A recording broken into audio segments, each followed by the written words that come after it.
Oke, sudah jam 12.04. Sebelum kita mulai, teman-teman, mungkin kita bisa sama-sama saat teduh dulu sejenak. Kita saat teduh sejenak.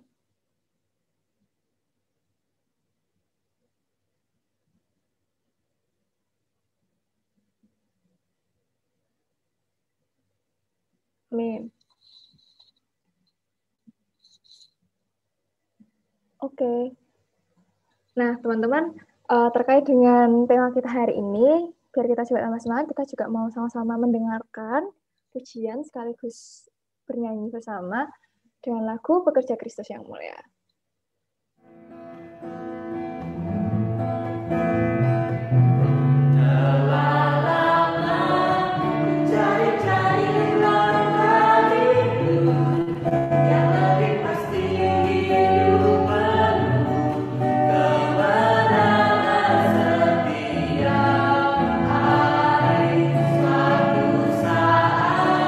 Yesus panggilku untuk jadi pekerja.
bumi datang untuk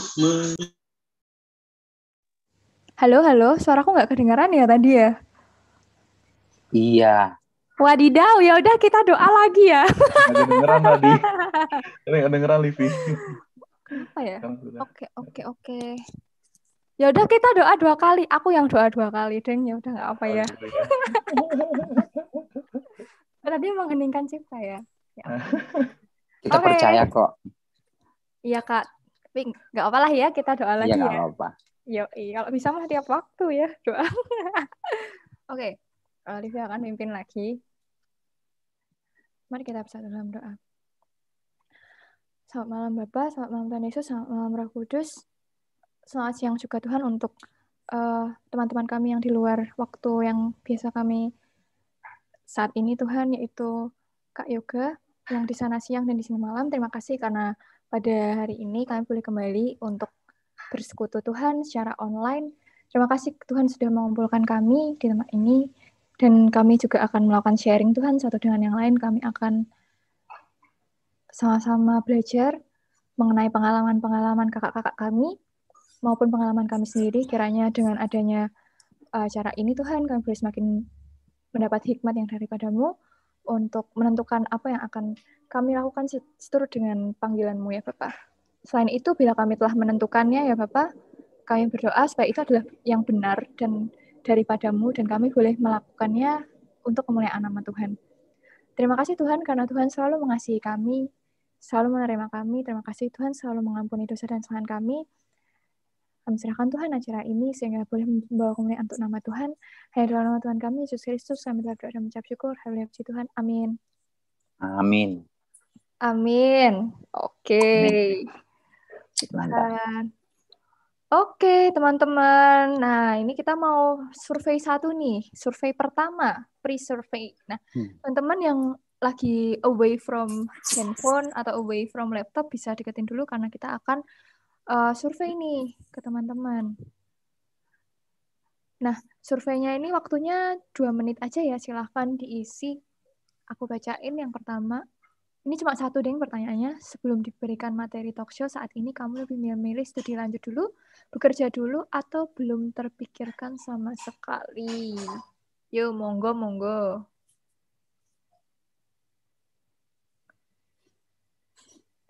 Oke, yang ngisi baru 15. Dari total 29.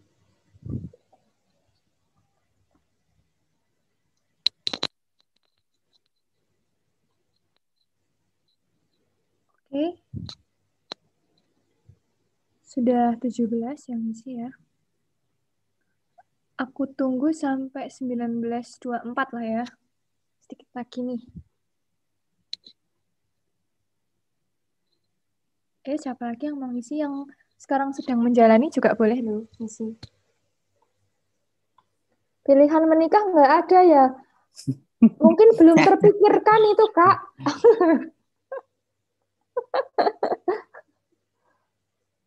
Oh iya, co-host ternyata nggak bisa mengisi, kah?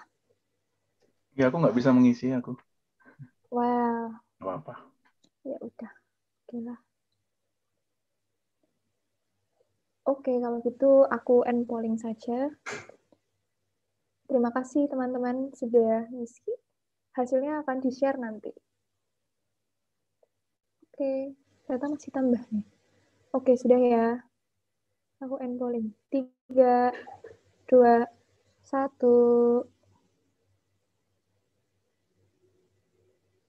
Oke, resultnya akan dikasih nanti ya teman-teman setelah materinya selesai. Sekarang nanti kita akan bandingkan dengan survei yang nanti. Hehehe. Oke. Nah, sekarang kita mau masuk ke sesi utama nih teman-teman. Sesi utama materi dari kakak kita, Kak Moses, yang kerja dulu nih. Nah, mungkin bisa di spotlight nih ke Kak Moses. Weh, yang lagi PPKM ini kok keluar-keluar gimana ini Kak Moses? Ini karena kebetulan saya lagi bertugas sebagai sales untuk perusahaan telekomunikasi, Mbak. Jadinya ada izin untuk bisa tetap kelilingnya. Tapi Oh iya. agak was-was juga sih karena kondisinya nggak bisa kita prediksi ya. Apalagi nyari tempat makan kayak gitu kan rada ininya. Oh iya ya Kak, soalnya ini ya Kak, walaupun PPKM tapi target tetap jalan terus ya. Ya itu Itu. yang Oke. membuat hidup ini jadi Agak berat ya gimana Kak ya. gitu ya. Heeh. Iya. Penuh penuh inilah Ya, warna-warni. Oke Oke. Kak Moses. Oh iya Kak, sebelum pemaparan materi, aku bacain CV dan latar belakang Kak Moses dulu ya Kak ya. Oh ya, oke. Oke, jadi Kak Moses dengan nama lengkap Moses Haryanto Bautong, berkuliah di UGM Teknik Elektro, masuk 98 dan lulus tahun 2003. Puji Tuhan tepat waktu ya Kak ya. Lalu Ya. sempat untuk bekerja di beberapa tempat ini. Yang pertama Mitsubishi Group dari 2003 sampai 2005. Yang kedua di XL Axiata sebagai Network Operation dari 2005 sampai 2007. Lalu melanjutkan kuliah ya, ini ke Belanda ya Kak ya, kalau nggak salah ya. Iya, Mbak. Oke, di Han University of Applied Science dari 2007 sampai awal 2009. Kemudian kembali ke Indonesia untuk bekerja lagi nih di Excel Axiata, posisi baru nih sebagai marketing tahun 2009 sampai 2014 dan dari 2014 sampai sekarang di posisi Sales and Distribution. Oke, Kak Moses. Mungkin kalau teman-teman nanti ada pertanyaan, disimpan dulu ya, teman-teman. Sekarang kita akan sama-sama mendengarkan materi dari Kak Moses. Silahkan, Kak Moses. Oke, thank you, Mbak Devi. Minta tolong Kak Yoga, Kak William, slide-nya boleh di-show. Ini udah ganti belum ya? Masih profil, Kak Lina. Oh ya, ini profil saya. Oke.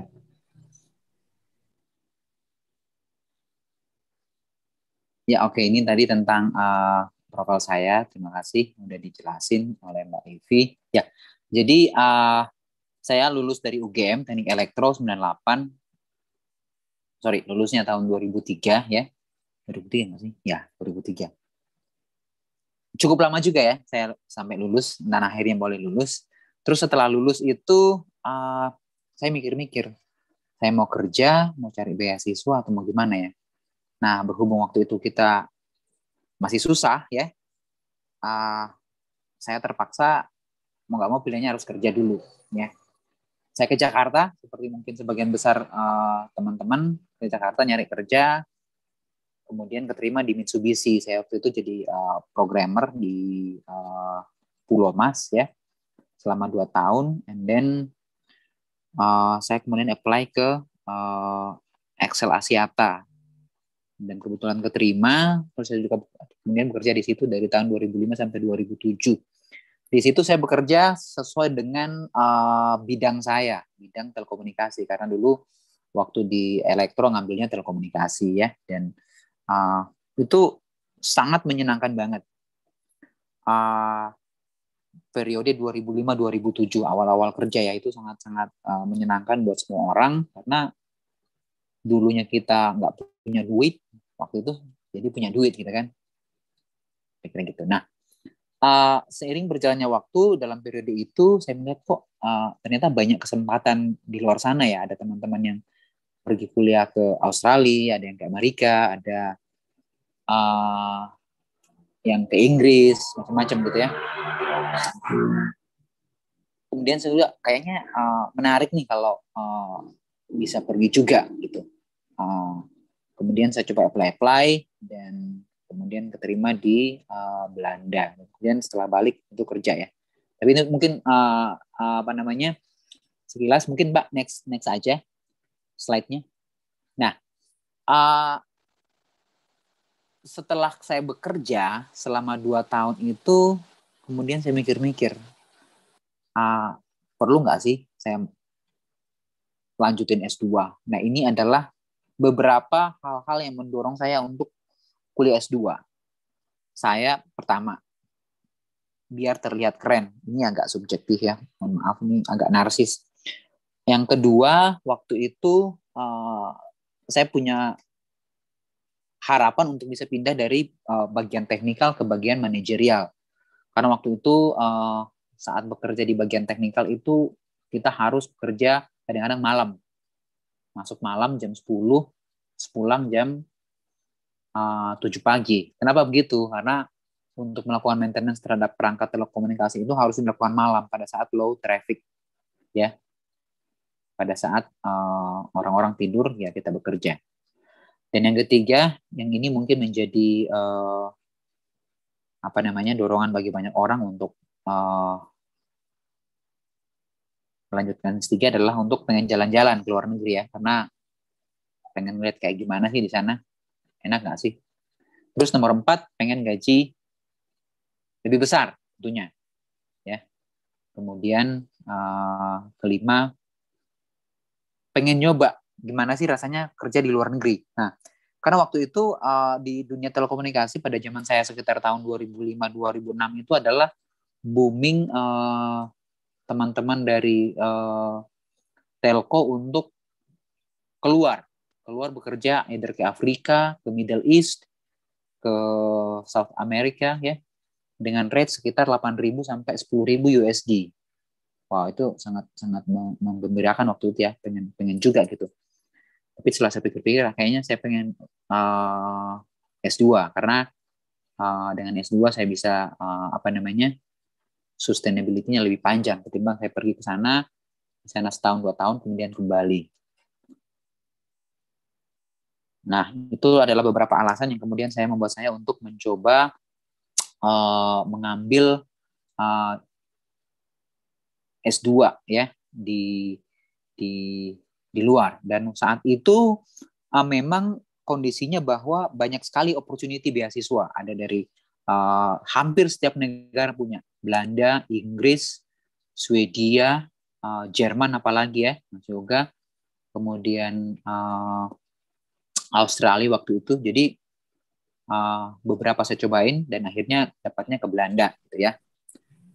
Oke, next mungkin slide-nya. Nah, mungkin setelah saya keterima itu ya saya pergi ke Belanda ya. Dan kenapa mungkin saya memilih Belanda waktu itu karena secara historis ya kita punya kedekatan yang cukup bagus dengan Belanda, dan bukan karena kita dijajah, tapi di sana itu banyak orang Indonesia dan cukup banyak tersedia makanan-makanan Indonesia, dan juga bidang yang saya pengen ambil itu ada di sana. Kebetulan manajemen telekomunikasi itu ada di Han University of Applied Science. Ini saya apply ke sana dan boleh keterima. Nah, ini sekilas tentang negeri Belanda. Negerinya kecil ya, jauh lebih kecil dari negara-negara lain di Eropa, tapi dia boleh berkembang menjadi negara yang boleh dibilang cukup makmur lah. Dia boleh mengelola air dengan baik dan boleh hidup sangat dekat dengan air. Artinya di mana-mana banyak air gitu ya, dan itu tidak menjadi masalah buat mereka. Next, Mas William. Nah, ini kalau kita lihat perbandingannya, ini sekilas aja. Ini luasan negeri Indonesia, kemudian di pojok tengah kiri ya, itu adalah gambar peta Belanda. Jadi mungkin kira-kira sama seperti provinsi Lampung ya, kecilnya. Jadi dengan negara sekecil itu pernah menjajah kita selama 350 tahun. Gitu ya. Artinya ada suatu kemampuan yang luar biasa yang dimiliki oleh mereka, dan itu membuat saya tertarik untuk studi di sana juga.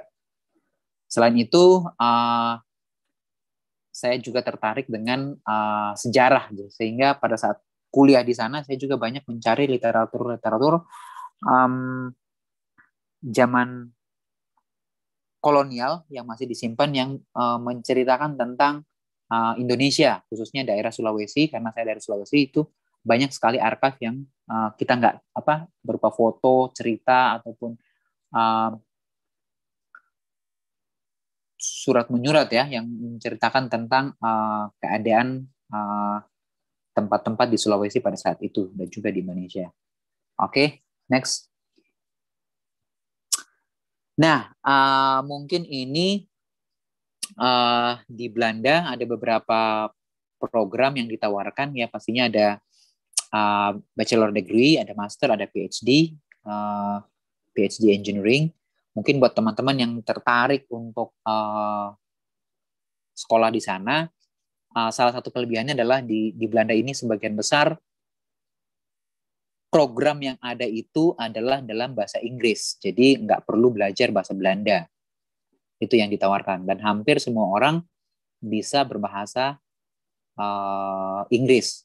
Baik itu anak-anak, orang tua, maupun yang masih muda seperti kita. Ya.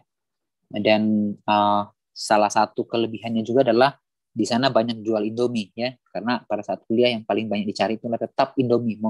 Mau di Jogja, mau di Belanda tetap nyari Indomie. Gitu ya. Nah, institusi pendidikan yang ada itu ada yang berupa research universities, kemudian ada yang Universities of Applied Science. Kebetulan saya ngambil di University of Applied Science, di mana ini lebih kepada master degree untuk orang-orang yang sudah bekerja, bukan ke arah penelitian gitu ya. Kemudian ada juga institusi lain yang menyelenggarakan short course atau pendidikan untuk keahlian-keahlian tertentu gitu. Untuk teman-teman yang pengen ngambil research itu ada beberapa kampus yang recommended seperti TU Delft ya. Kemudian ada Universitas Twente, kemudian ada juga Eindhoven ya. Jadi ada 3 universitas itu merupakan pilihan utama buat teman-teman dari Indonesia pada saat melanjutkan studi riset di Belanda. Dan ada ratusan pilihan pilihan jurusan. Ada banyak sekali jurusan yang boleh dipilih untuk melanjutkan S2 dan S3 di sana. Oke, next Mas William. Nah, ini terlalu kecil ya. Oke, ini yang saya mau jelaskan di sini adalah bahwa misalnya di sini program master yang tersedia itu ada sekitar 1.289 dan ada juga program bachelor ada 441 ya. Jadi pada saat saya kuliah di sana itu at the same time saya satu apartemen dengan banyak juga anak-anak dari Indonesia yang mengambil S1. Dan setelah saya lihat S1-nya itu bukan sesuatu yang nggak ada di Indonesia ya. Kayak S1 musik, S1 desain, kemudian S1 logistik. Salah satu jurusan yang sangat diminati waktu itu di kampus tempat saya kuliah adalah logistik ya. Dan ternyata itu baru kelihatan sekarang bahwa logistik itu menjadi salah satu hal yang sangat diperlukan di dalam e-commerce. Itu kejadiannya sekitar 10 tahun yang lalu. Karena saya kuliahnya sekitar tahun 2007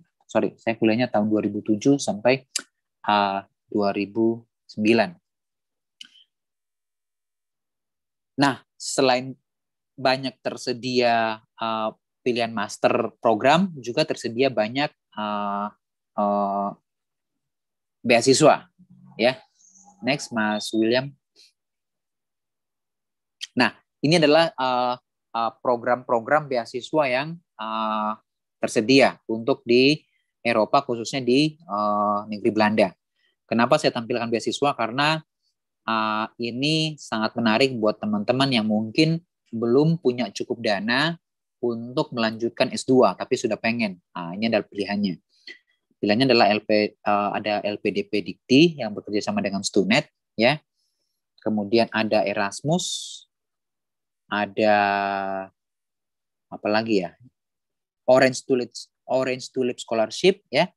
Kemudian ada juga scholarship Stunet untuk Indonesia, jadi yang bukan bagian dari LPP Dikti. Kemudian apa ya?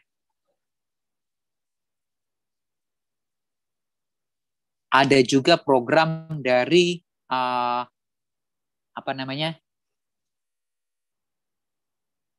BUMN seperti PLN, kemudian Bank Mandiri dan sebagainya, BRI yang juga memberikan kepada karyawannya, ya. Jadi saat ini ada banyak sekali beasiswa yang tersedia untuk teman-teman yang pengen melanjutkan. Waktu itu setelah pulang dari Belanda, saya sempat ketemu dengan Pak Menteri waktu itu masih Muhammad Nuh. Dia meminta saya, ya udah coba apply lagi aja beasiswa. Saya bilang, saya balik dulu ke Indonesia Pak, bekerja, udah dibiayai negara, udah dibiayai dari lembaga, kemudian masa saya harus balik lagi untuk sekolah lagi, nanti kelamaan di sana gitu ya. Nah, teman-teman kalau misalnya mau nanya-nanya tentang beasiswa boleh setelah ini ya, karena ada banyak sekali opsi dan banyak sekali pilihannya ya.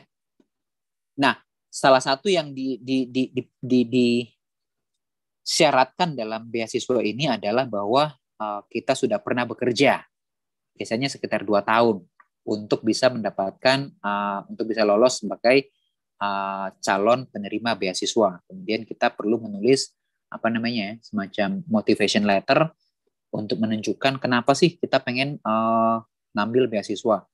Jadi waktu itu kira-kira yang saya sampaikan adalah bahwa saya sebagai calon penerima beasiswa pada saat saya nanti kembali ke Indonesia, saya ingin mendedikasikan karir saya untuk pengembangan dunia telekomunikasi dan membangun masyarakat Indonesia, kira-kira gitulah ya.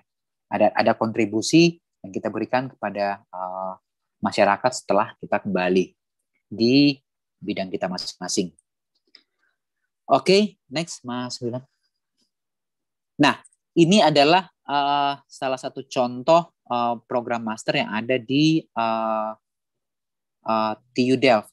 TU Delft ini adalah Technische Universiteit Delft yang menjadi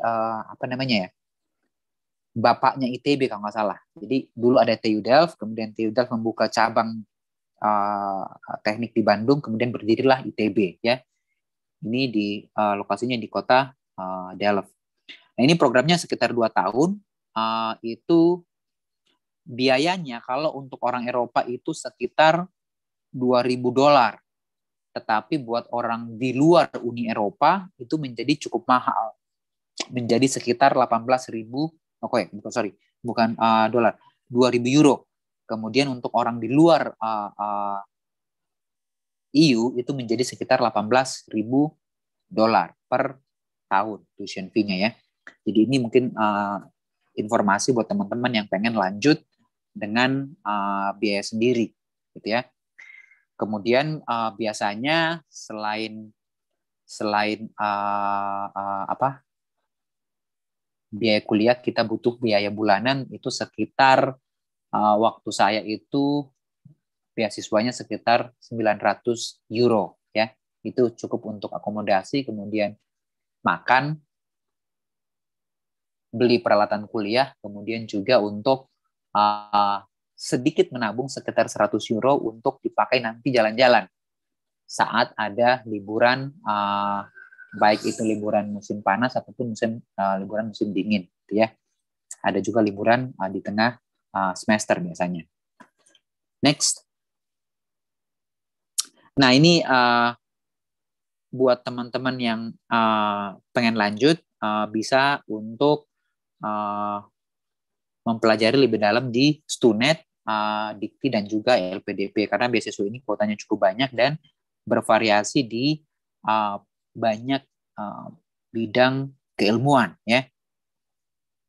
Misalnya ada water management ya, ada sustainable entrepreneurship, security and rule of law, kemudian agro-food and horticulture. Mungkin itu nggak cocok ya karena kita orang teknik ya. Oke, next Mas. Nah, ini mungkin apa yang saya dapatkan saat kuliah S2. Jadi saat saya kuliah itu saya kuliahnya di Han University of Applied Science, itu sekitar 1 jam naik kereta dari Amsterdam ke arah timur, ke arah Jerman ya. Itu Arnhem sudah dekat-dekat perbatasan dengan Jerman. Nah, saat saya kuliah S2 itu apa sih yang saya dapatkan? Ya tentunya kita mendapatkan tambahan ilmu pengetahuan ya. Secara teori kita membahas hal-hal baru dan kita banyak tahu hal-hal baru tentunya. And then pada saat saya kuliah saya juga bekerja. Saya bekerja di sebuah perusahaan telekomunikasi namanya Ericsson Telekomunikasi Maskapai ATM yang jaraknya sekitar 2 jam naik kereta dari tempat saya tinggal. Dan itu menjadi suatu tantangan berat karena saat winter itu kita bangun sekitar jam 7 ya, itu keadaan di luar masih gelap. Sampai jam 8 masih agak gelap, sangat dingin, dan kita harus mengayuh sepeda ke stasiun untuk naik kereta. Kadang sepedanya itu masih tertutup es, jadi stang sepeda itu sangat dingin, tetapi kita tetap harus maksa, dan kita harus bangun pagi sebelumnya untuk masak, nyiapin makanan untuk makan siang sekaligus gitu ya. Itu cukup membuat kita menjadi kerepotan, tapi itu masih bisa tercover. Itu saya pelajari dalam self management. Waktu itu saya melihat bahwa salah satu yang saya pelajari saat saya kuliah di sini adalah mengatur waktu saya untuk nyuci baju, nyetrika, nyiapin makan, belajar, dan ngurus kerjaan. Karena kalau di Indonesia misalnya kita tinggal di kos-kosan, kita bisa laundry baju ya. Nah di sana laundrynya nggak ada, kita harus nyuci sendiri pakai mesin dan harus nyetrika sendiri ya. Kemudian hal lain yang juga sangat-sangat banyak kita pelajari adalah social life ya, bagaimana bergaul dengan teman-teman dari berbagai negara.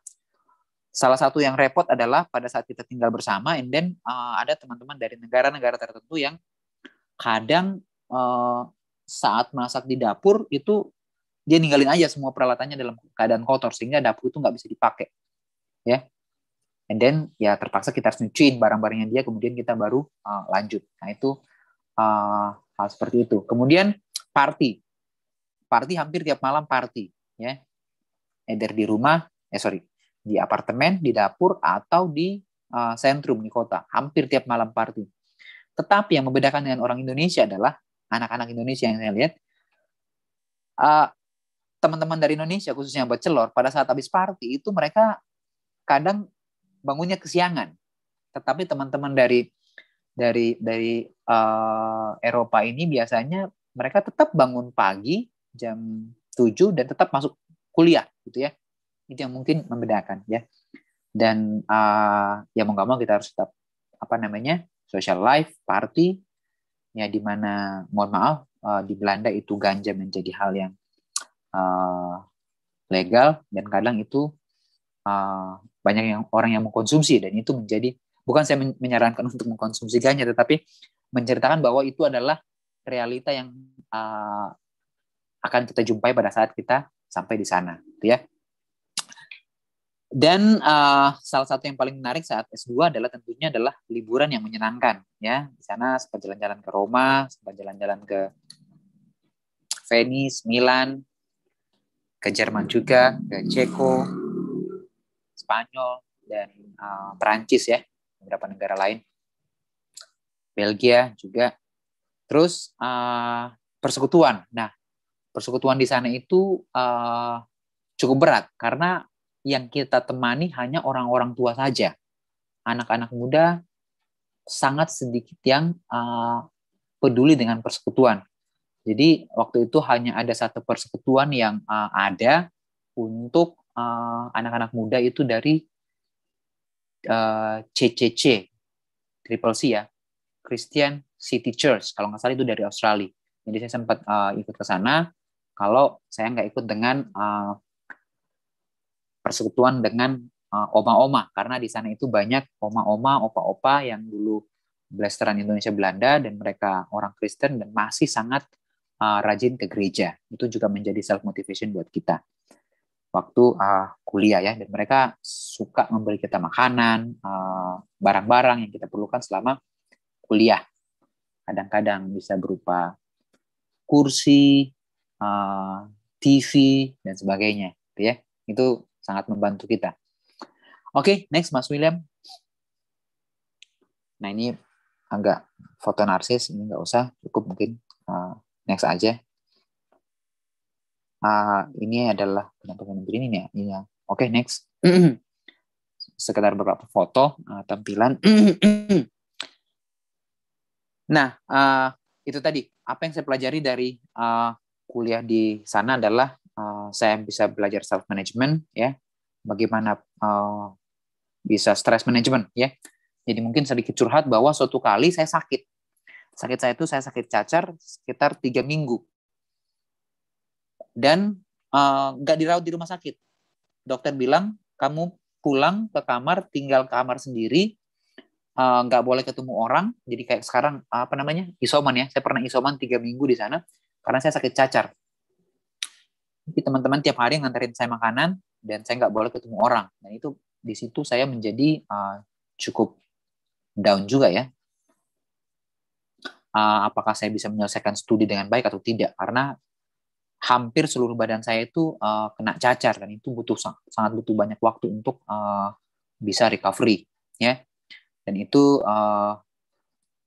puji Tuhan saya boleh sembuh dengan pemikiran yang tetap positif, dan saya boleh menyelesaikan studi dengan baik, boleh kembali ke Indonesia ya.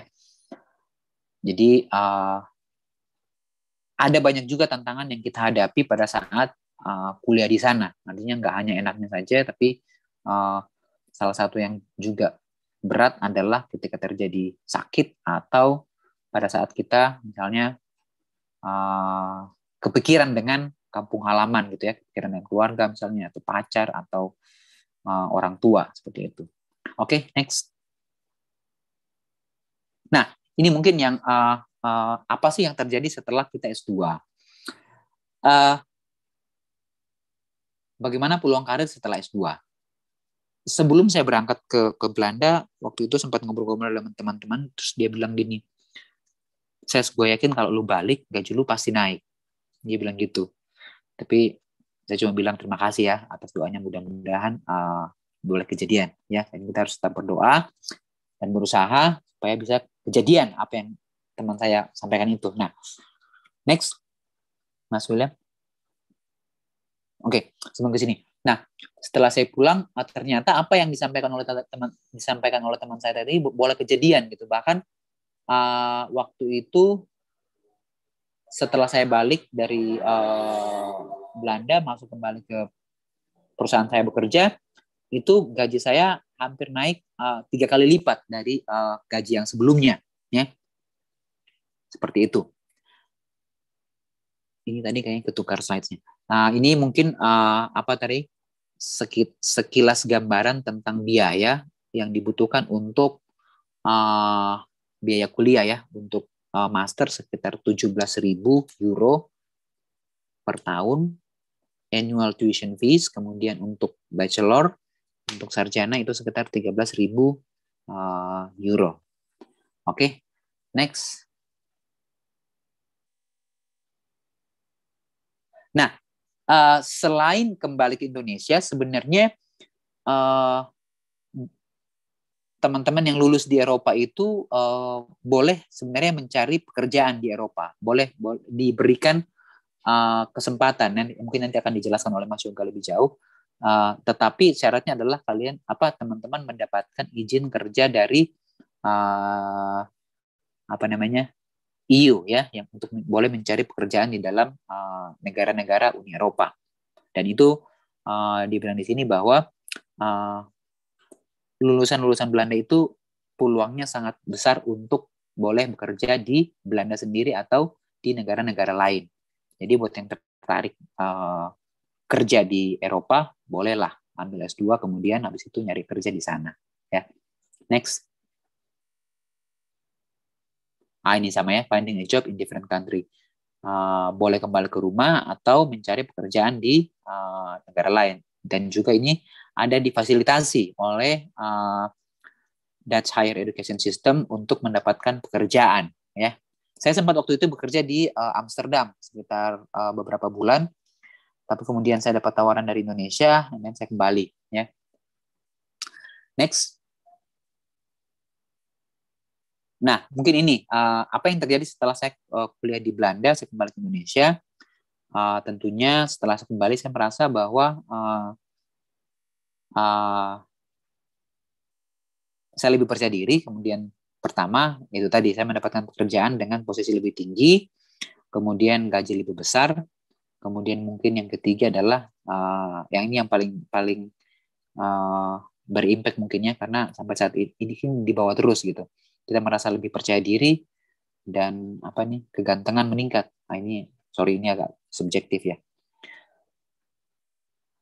Oke, itu mungkin sekilas dari saya karena waktu kita nggak banyak. Nanti boleh masuk ke sini tanya jawab. Kalau ada teman-teman yang pengen tahu apa sih yang perlu dilakukan atau disiapkan untuk kuliah. Intinya dari saya ngambil kuliah setelah saya bekerja karena satu, waktu itu saya belum punya uang untuk melanjutkan kuliah. Jadi saya perlu bekerja dulu untuk saya bisa memenuhi syarat untuk apply scholarship. Dan puji Tuhan saya boleh lulus diseleksi dan saya boleh mendapatkan beasiswa tersebut. Dan dalam proses mendapatkan beasiswa tersebut juga panjang ya, mungkin persiapannya hampir sekitar setahun juga, karena harus mempersiapkan TOEFL, harus mempersiapkan untuk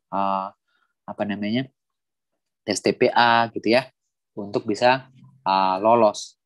Harus menyiapkan motivation letter, application letter dan sebagainya kepada kampus tempat kita kuliah gitu. Oke, mungkin itu dari saya. Mohon maaf kalau banyak kekurangan. Terima kasih banyak buat waktu yang diberikan kepada saya untuk sharing. Mudah-mudahan sharingan malam ini boleh bermanfaat dan memberi semangat buat rekan-rekan PMKT, alumni PMKT semua. Terima kasih. Selamat malam. Saya kembalikan ke MC. Thank you Kak Moses. Kak Moses jangan pergi dulu, nanti kita ada sesi tanya jawab ya Kak ya. Iya, siap. Thank you sharingnya Kak. Oke. Teman-teman yang lagi nyimpan pertanyaan untuk Kak Moses bisa disimpan dulu, nanti setelah materi yang kedua dari Kak Yoga kita bakal ada tanya jawab. Oke, sekarang kita akan masuk ke materi kedua, yaitu Kak Yoga yang memilih untuk studi lanjut dulu baru bekerja. Mungkin bisa di spotlight juga ke Kak Yoga. Oke. Nah, sebelumnya aku mau bacain dulu CV dari Kak Yoga nih. Asik. Jadi Kak Yoga ini sebentar. Oke, aku bacain ya.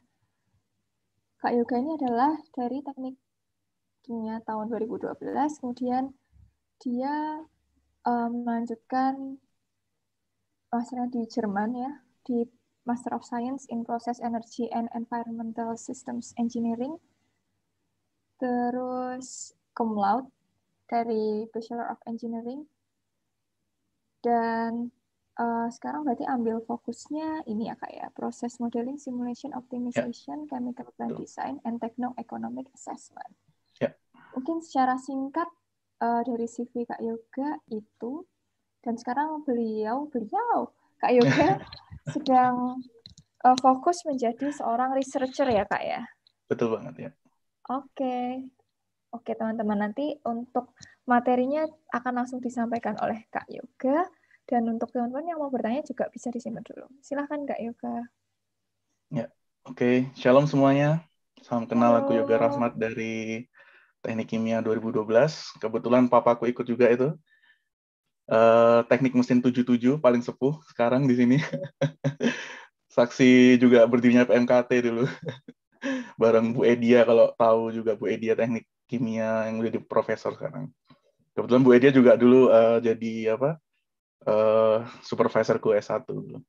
Ya, shalom semuanya. Aku mulai aja, dan sekarang makasih kesempatannya bisa sharing di sini untuk work for him, postgraduate studies first. Dan ya, selanjutnya motivation and background. Jadi sebenarnya kenapa sih aku kok melanjutkan ke master dulu gitu sebelum bekerja dulu waktu fresh graduate. Jadi sebenarnya dari semester 6 aku inget banget dulu di S1 aku doa ke Tuhan gitu loh. Aku nggak mau hidupku gini-gini aja ikut arus gitu. Aku lihat rata-rata orang kan lulus, kerja, nikah, punya anak, pensiun, terus udah gitu. Terus aku mikir, aku nggak mau hidup yang kayak gitu Tuhan. Kalau aku mau gitu pun harus ada sesuatu yang jelas di hidupku gitu loh. Aku nggak mau cuma hidup dengan ikut arus, mau yang sesuai Tuhan lah gitu. Makanya aku doakan, dan ya seperti ini, a man's heart plans his way, but the Lord directs his steps. Proverbs 16 verse 9. Jadi ini bener banget karena kalau ditanyain awal aku masuk S1, ditanyain ya mulanya langsung kerja aja gitu. Gimana perusahaan minyak kayak apa, Slumbersea, Chevron, nggak tahu apapun lah itu. Atau perusahaan kimia, terus mau jadi kaya aja udah gitu doang, nggak ada gunanya. Nggak ada tujuan yang jelas gitu kan. Terus aku akhirnya minta Tuhan dan Tuhan kasih visi. Mungkin aku nggak bisa sharingan visinya karena aku masih terus mengujinya, tapi puji Tuhan lah intinya apa yang aku lakukan sekarang, apa yang aku kerjakan sekarang masih mengarah ke situ. Selanjutnya, ya, dan dari visi yang aku dapatkan itu ada 3 misi yang harus aku capai. Yang pertama ada postgraduate studies, mungkin sampai S3, jadi sementara aku masih lulusan S2. Terus masih sedang mencari untuk topik S3-nya, terus setelah itu aku akan stay dan bekerja di luar negeri dulu, dan mungkin suatu saat balik ke Indonesia. Terus selanjutnya, kenapa kok Jerman? Kenapa kok nggak lain gitu? Mungkin kalau teman-teman kenal, aku ikut RTG semester 7, semester 8 atau kapan tuh kalau ditanyain, semester 6 itu ditanyain juga mau kemana, nanti S2 maunya ke UK gitu. Ke UK, aku waktu itu bahasa Inggris sudah oke, aku waktu itu juga udah belajar bahasa Prancis dikit, tapi entah kenapa Tuhan ngomong Jerman gitu. Jerman dan tepat sekali Berlin, ini kebetulan fotoku di Oberbaumbrücke Berlin setelah aku sampai di Jerman, dan ya itu, aku doakan, aku lakukan bagianku untuk mempersiapkan. Jadi Kak Moses ceritakan setahun itu benar, jadi aku les bahasa Jermannya, aku nyiapin dokumennya, legalisir, translate, motivation letter semua, minta rekomendasi dan lain-lain itu. Dan akhirnya puji Tuhan semuanya terjadi sesuai kehendaknya. Aku bisa ke Jerman tahun 2017. Ya, selanjutnya. Lebih baikkah atau lebih burukkah gitu loh. Jelas ada beberapa kelebihan kekurangannya gitu kan. Yang pertama itu international exposure, di mana kita kenal sama dunia baru, culture yang baru gitu, ketemu teman dari seluruh dunia. Aku udah ketemu dari, contoh misalnya di gerejaku sekarang di Stuttgart sini udah 100 berapa warga negara gitu di situ kan. Dulu di Berlin juga kota internasional, banyak ketemu orang gitu. Terus better language skills, kayak aku bilang sebelum aku berangkat, ya dari bahasa Jerman 0, sekarang aku di kantor semua pakai bahasa Jerman full gitu. Jadi ada tambahan skills juga ke kita gitu, soft skills seperti yang Kak Moses tadi cerita juga, real life training, self management, stress management, gimana kita harus mandiri, gimana kita harus bertahan gitu waktu sakit sendirian atau mengandalkan teman dan lain-lain seperti itu. Selanjutnya, ya fast adaptation to university life. Jadi aku kan dari S1 langsung S2, itu gampang adaptasinya karena tinggal melanjutkan aja dari dulu S1 ke S2, dan aku lihat aku ada beberapa teman dulu di S2 yang dia kerja dulu baru S2. Mereka agak kesusahan awal-awal karena mereka udah biasa kerja, terus harus sekolah lagi. Dan aku waktu itu juga saling bantu lah di situ. Terus yang pasti ya, kayak Kak Moses bilang, traveling all the way. Kebetulan aku juga suka traveling, solo traveling terutama, dan udah ke 18 negara sampai sekarang. Sebenarnya 20 sih, karena kemarin ke Kroasia lewat Slovenia sama Bosnia, tapi ya nggak aku hitung. Kayak gitu.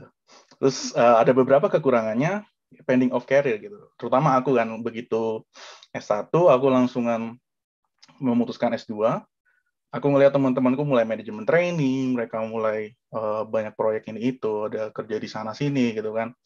Karena lulusnya puji Tuhan juga tepat waktu ya, 2016 lulus. Jadi ya teman-teman semua udah mulai karir, aku enggak gitu. Itu cukup salah satu apa yang aku pikirkan dulu awal, tapi puji Tuhan orang tua mendukung, juga ada kekuatan dari Tuhan gitu. Akhirnya aku ya udah jalanku seperti ini. Aku mungkin diingetin kayak apa, anak muda di tangan Tuhan tuh kayak anak panah di tangan pahlawan gitu. Jadi kayak ditarik dulu, tahan, tapi nanti melesat cepat kayak gitu. Terus drawback satunya lagi itu stepping in with minimum occupational experience. Jadi ketika ada project di kampus atau sharing apa di kampus itu agak susah karena kita minimal gitu kan. Aku sendiri minimal dengan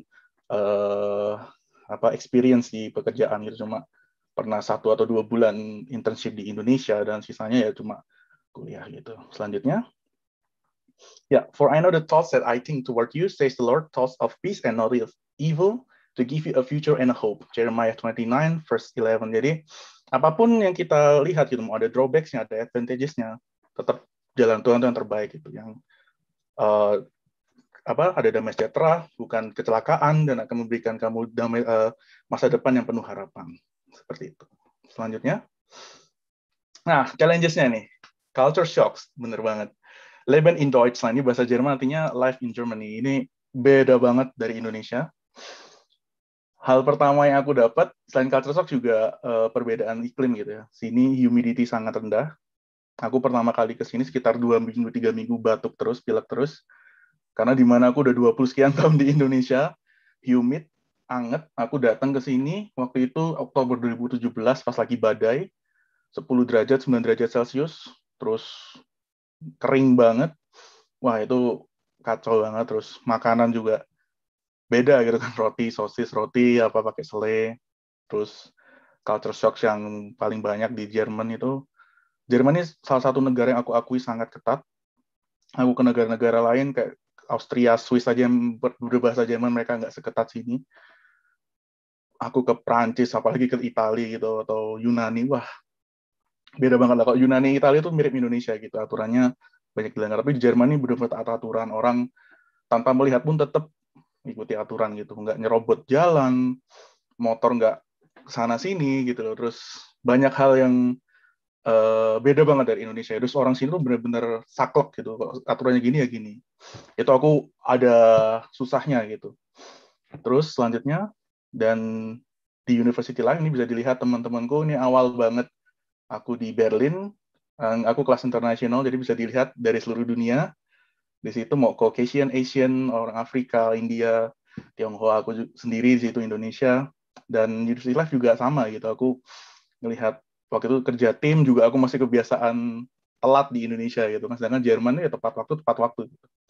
Aku ditegur waktu itu, ditegur sama temanku orang Polandia, aku inget, kamu kok telat-telat gini tuh nggak bisa di sini. Tapi emang bagusnya orang Eropa ini, kalau kita jelek, kita diomongi jelek, tapi kalau kita udah berubah, dia memuji lagi gitu. Dia memuji aku setelah aku nggak pernah telat, setelah aku semua sesuai jadwal, sesuai ini, dia memuji lagi, wah, Yok, bagus kamu udah berubah sekarang. Dan itu aku rasakan gitu sampai sekarang gitu. Termasuk selanjutnya, saat internship dan master thesis student. Jadi waktu aku internship dan master thesis student juga dapat di sini, di Stuttgart waktu itu aku dari Berlin. Puji Tuhan tahun 2019, sekitar 2 tahun lebih lalu aku ke Stuttgart. Di pojok kanan bawah ini aku berapa hari setelah aku keterima internship, teman Jerman, tuh Yunani, ada dari Kolombia, ada yang orang Jerman keturunan Vietnam gitu. Orang Mesir juga, orang India tuh di kiri. Kita di situ ketemu banyak orang gitu, tapi juga culture shock tetap ada gitu kan, terutama di mana bekerjanya gitu, beda banget. Tapi banyak positifnya sebenarnya. Kayak misalnya internship yang aku rasakan di Indo sama Jerman sangat beda. Di sini tuh mau kita internship itu sama gitu derajatnya di mata mereka. Kita tetap kolega, kita tetap bekerja. Aku dari internship aku ada ide yang puji Tuhan kasih, dipakai sama supervisorku untuk apa? Untuk proyeknya, ya dia bilang ini idenya yoga. Meskipun aku cuma intern gitu, aku cuma anak magang gitu. Aku master thesis student, terus di situ aku ada ide lagi di proses simulation Aspen Plus gitu kan, untuk memudahkan convergence dan lain-lain. Mungkin anak teknik kimia tahu. Dan di situ dipakai gitu sama supervisorku, sama koleganya yang sekarang jadi kolegaku, dipakai untuk proyek-proyek Uni Eropa gitu, sama Finlandia sama, dan mereka selalu bilang ini idenya yoga tapi kami pakai. Dan itu aku ngerasa mereka tuh fair gitu loh. Kalau kamu idemu, hasilmu. Meskipun kamu mahasiswa, ya tetap gitu. Ini hasilmu bukan hasilku. Itu yang aku rasakan gitu loh. Dan juga culture kerjanya bagus banget, nggak ada senioritas. Sampai sekarang aku manggil bosku juga yang udah umurnya 58 atau berapa pakai nama depannya gitu, nggak pakai Pak, nggak pakai apa, nggak langsung ngomong. Dan itu enak banget gitu di sini. Jadi culture shock yang paling itu sih. Tapi puji Tuhan sih, setelah paling kritis mungkin awal-awal ya, sampai kalau awal-awal sampai udah nyaman biasanya sih ya udah gitu, udah beres semuanya. Seperti itu. Selanjutnya, postgraduate studies for career. Penting nggak sih gitu? Dan ini dari pandanganku, aku background teknik kimia gitu kan, chemical engineering, dan aku dengan aku S2 sini, aku menjadi expert di satu bidang, yaitu proses simulation dan techno-economic analysis. Mungkin anak teknik kimia tahu lah, Aspen Plus gitu kan, aku dari S1 emang mau ke arah sana, dulu internship di Indo pakai Aspen HYSYS, sampai Jerman sini aku di TU Berlin dulu ya, makin aku genjot di proses simulation, optimization, modeling, mathematic modeling gitu kan. Terus ya puji Tuhan itu kepake banget gitu untuk S2, untuk kerjaanku gitu, karena ya selanjutnya aja dulu. Ya ada broadening the network juga. Jadi di sini kayak aku bilang, ketemu orang dari semua negara di dunia. Mungkin kalau lihat LinkedIn-ku, semua orang banyak gitu kan, dari anak-anak TU Berlin atau tempat kerjaku sekarang, saling connected satu sama lain. Kalau ada pekerjaan, ada proyek, ada apa, itu lebih enak gitu, dan nggak cuma di Indonesia doang gitu, kita bisa melihat semuanya. Selanjutnya, setelah postgraduate studies, karir di research dan industri di Jerman terutama, yang aku tahu sangat terbuka lebar, karena Jerman ini negara yang bagus banget, di mana perbandingan antara vokasi sama research-nya gitu. Beberapa kali aku pernah waktu itu sama TU Berlin, kita ekskursi ke, mungkin anak teknik kimia tahu lah pasti BASF gitu kan, atau Evonik, yang di perusahaan Evonik yang di mana, di seragamnya BVB Dortmund gitu, sama Dow Chemical. Aku pernah ke sana, ketemu sama alumni TU Berlin, terus kita ngobrol-ngobrol, bahkan ada beberapa departemen itu yang isinya 15 orang, dan semuanya PhD gitu. Jadi sini mau kita mau vokasi, mau kita S1, S2, S3, profesor, apapun ada bagiannya gitu. Karena Jerman ini bagus banget sistem pendidikannya, sehingga kuat, mau dari produksinya bagus, research-nya bagus. Mungkin teknik kimia tahu lah, Haber-Bosch, amoniak gitu kan, Jerman banget namanya, Fischer-Tropsch, orang Jerman juga. Linde yang pemisahan udara itu Jerman semua gitu. Itu sini emang kuat banget research-nya gitu.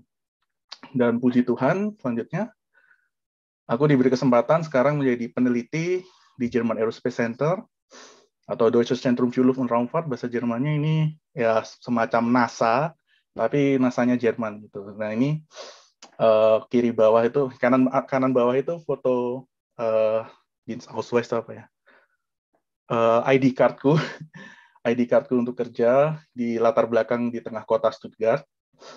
Dan ini kiri itu timku, yang sebelah kirinya itu Uwe, bosku. Yang bawah itu namanya Simon, dia dulu supervisorku waktu aku S2 skripsi. Yang sebelah kanannya itu, yang masih muda itu, supervisorku waktu aku internship. Jadi aku emang internship di satu tim yang sama, skripsi. Dan puji Tuhan, waktu itu benar-benar Tuhan kasih berkat. 3 bulan aku setelah skripsi, padahal skripsinya 6 bulan gitu, aku ditawari kerja gitu. Jadi waktu itu aku deadline-nya bukan deadline dari kampus, tapi deadline kontrak kerja. Yaitu semua berkat dari Tuhan. Semua Tuhan kasih berkat ke aku, karena itu kembali lagi aku meresponi apa yang Tuhan kasih, visi yang Tuhan kasih gitu loh ke aku. Dan kayak aku bilang tadi, aku sama Uwe ini awalnya aku pikir hubungannya bos sama karyawan kayak di Indonesia gitu. Bos bilang A, kita harus ngomong A, tapi enggak. Di Jerman tuh harus semuanya diskusi. Ada masalah, kita diskusi. Mungkin aku benar, mungkin bosku benar, mungkin kita cari solusi lain gitu. Nggak ada mutlak bos benar tuh, nggak ada. Jadi beda banget, dan makanya harus belajar untuk ngomong lebih berani berpendapat gitu. Ya puji Tuhan, dilihat sini aku salah satunya orang Indonesia, salah satunya orang non-Jerman, tapi mulai bulan ini ada satu kolegaku baru, orang Chile, jadi at least ada satu orang lagi yang bukan mother tongue-nya Jerman lah di timku, jadi lebih seru ini timnya. Begitu, selanjutnya, ya, fill up your future. Gitu. The fear of the Lord is the beginning of wisdom. A good understanding have all those who do His commandments. His praise endures forever. Psalms 111 verse 10 ini salah satu ayat yang dikasih seorang spesial buat aku, dan ini aku setuju banget. The fear of the Lord is the beginning of wisdom gitu loh. Nggak cuma kita belajar, nggak cuma kita research, nggak cuma kita jurnal mengandalkan kekuatan kita sendiri, percuma.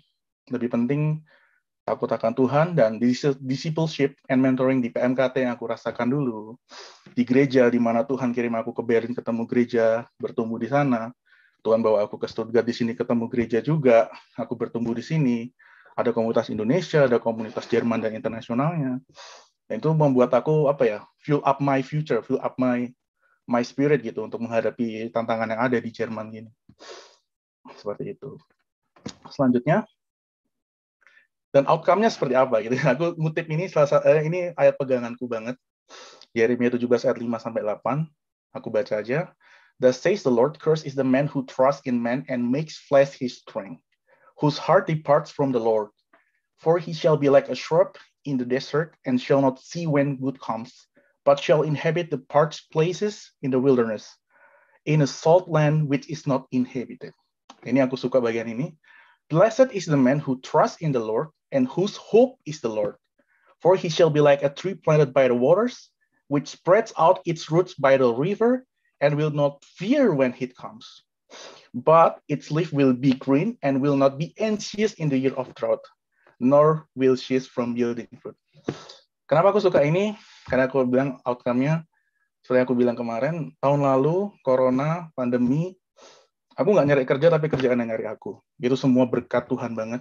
Aku cuma bisa waktu itu juga tahun-tahun yang cukup berat buat aku, di mana harus bertahan, harus stress management, terus semuanya. Tapi ya itu, yang aku pelajari banget ya, kita harus ngandalin Tuhan. Tuhan sediakan tuh yang luar biasa gitu, yang lebih dari apa yang kita pikirkan gitu. Itu yang aku rasakan, dan outcome-nya seperti ini yang aku bilang gitu. Ketika kita meresponi panggilan Tuhan, berpegang teguh padanya, apapun yang kita ambil pasti ini will never cease from yielding fruit. Nggak pernah takut akan masa kekeringan, karena akan terus menjadi hijau gitu, selalu subur. Selanjutnya, ini pesan penting buat kita semua ya, mungkin teman-teman yang baru lulus atau yang mau lulus atau siapapun yang mungkin yang ada di sekarang, you are what God says you are gitu. Kalian tuh unik di mata Tuhan, tinggal tahu panggilan, visi kalian, kerjakanlah rencana hidupmu dalamnya.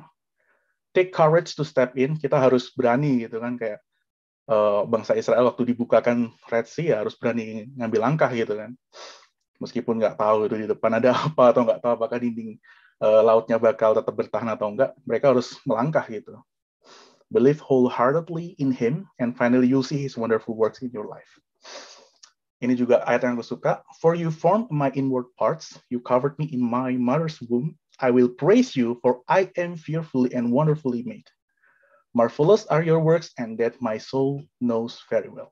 Psalms 139, verse 13 to 14. Jadi kalian semua, apapun yang kalian hadapi, apapun yang akan kalian ambil, kalian itu lebih berharga daripada pencapaian kalian. Kalian itu berharga di mata Tuhan, jadi mau kalian kerja, mau kalian S2, mau kalian apa, mau nanti kerja dulu baru S2, S2 dulu baru kerja, S2 harus jadi dosen, mau kerja apapun, itu yang penting ke pokok anggur yang benar. Gitu sih pesanku. Selanjutnya, ya, agak narsis emang. Ya, intinya terima kasih Vielen Dank für eure Aufmerksamkeit. Terima kasih atas perhatiannya. Salam hangat dari Stuttgart. Bisa di-follow Instagramku, Yoga Perahmat. Terima kasih. Oke, thank you sharingnya Kak Yoga. Menarik sekali ya teman-teman dari dua pembicara kita ini, walaupun kalau bisa dibilang agak kontras, tapi sebenarnya mereka itu linear gitu. Baik Kak Yoga maupun Kak Moses, dua-duanya sama-sama bekerja iya, sekolah di luar negeri iya gitu. Dan keduanya sama-sama di Europe juga ya. Tetangga ya Kak ya, berarti Belanda sama Jerman ya. Deketan kan ya? Ya dengan kultur-kultur yang mirip-mirip juga. Bahasanya juga mirip sih.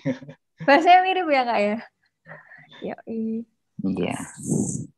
Oke, terus teman-teman yang dari tadi udah nyiapin pertanyaan, bisa open mic atau enggak raise hand atau enggak chat personally di aku atau chat di chatroom ini juga bisa teman-teman. Waktunya aku batasi untuk mungkin 3 sampai 4 penanya.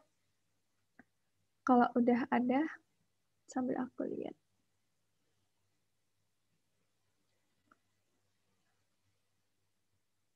Oke, kalau misalnya belum ada nih, kebetulan Aku tadi sudah menyiapkan pertanyaan ya, weh. Untuk memantik juga teman-teman lain yang nanti mau tanya ataupun nanti mau sharing juga boleh. Gak harus tanya. Kakak-kakak mungkin ada yang mau sharing juga bisa. Nah, sebenarnya aku ada satu pertanyaan ya yang menurut aku itu cukup fundamental untuk ditanyakan baik kepada Kak Yoga maupun Kak Moses mengenai panggilan, weh. Panggilan. Jadi kan kita ini kan pasti punya panggilan nih. Ada orang yang terpanggil untuk bekerja dalam artian menjadi sukses dan membantu yang lain. Ada yang tidak terpanggil untuk sukses, tetapi untuk menolong orang lain dengan cara yang lain. Dalam artian menjadi, misalnya menjadi peneliti, atau misalnya menjadi guru di tempat terpencil, seperti itu. Nah, mungkin yang masih dibingungkan orang-orang, termasuk pra-alumni ya mungkin, itu bagaimana kita tahu bahwa, oh ya ini panggilanku gitu. Mungkin Kak Yoga ataupun Kak Moses bisa cerita dulu gimana sih kok bisa yakin untuk mengambil step itu gitu. Aku dulu atau kamu Moses dulu? Mas Yoga dulu boleh. Oke, baiklah. Ya, makasih Pak. Sebenarnya kembali ke definisi sukses itu apa gitu.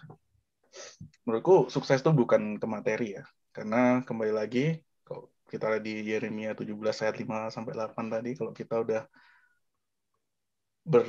bertaut sama Tuhan lah, kata lagu bertaut kan lagi booming nih dia, bertaut sama Tuhan kita. Galau kalau itu ya kayak. Oh ya, kalau ini nggak galau. Kalau kita bertaut sama Tuhan, kita ya udah mau apapun Tuhan sertai itu, karena Tuhan kita kan Yahweh Jireh gitu, kalau Abraham seperti bilang kan. Dan yang lebih penting tahu apa panggilan kita, dan itu harus belajar kepekaan gitu. Mau kita jadi researcher, mau kita jadi businessman, mau jadi ya insinyur, mungkin banyak di perbankan. Kemarin aku sering lihat banyak anak teknik yang ke perbankan, serah gitu. Kemanapun, mau jadi ibu rumah tangga, jadi apapun, tetap harus sama Tuhan gitu. Dan ya itu, kita harus melatih kepekaan Tuhan sih, sama kan suara Tuhan gitu. Waktu aku dulu dapat panggilan ya dengan cara ya berdoa dari sharing-sharing, dari pujian penyembahan, dari khotbah di gereja gitu. Tapi yang pasti aku berdoa, aku mendapatkan sesuatu, aku uji terus. Dan yang pastinya cara ngujinya gampang sih. Kalau memang itu dari Tuhan, pasti satu sesuai firman Tuhan, dan kedua ada buah roh itu, ada damai sejahtera, ada sukacita, di situ ada penguatan. Dan ya udah, kita ambil langkah, take courage. Mungkin salah-salah di awal, mungkin salah dengar, mungkin apa, tapi ya itu kembali lagi, kalau itu dari Tuhan, buahnya pasti manis dan bisa dirasakan orang lain juga gitu. Nggak cuma berkatnya ke kita doang, tapi ke orang lain juga. Jadi menurutku definisi sukses bukan jadi kaya, meskipun kalau diberkati ya nggak ada yang nolak gitu ya. Aku juga nggak bakal nolak kalau diberkati, cuma bukan itu fokusnya gitu. Matius 6:33 lah. Oke. Carilah dahulu Tuhannya, nanti semuanya ikut. Nah, gitu aja. Oke. Thank you Kak Yoga buat sharingnya. Oke. Mungkin Kak Moses ada yang mau nambahin dari Kak Yoga tadi? Iya, Mbak Livi tadi tentang panggilan ya. Iya. Oke. Kalau saya sendiri, saya melihat bahwa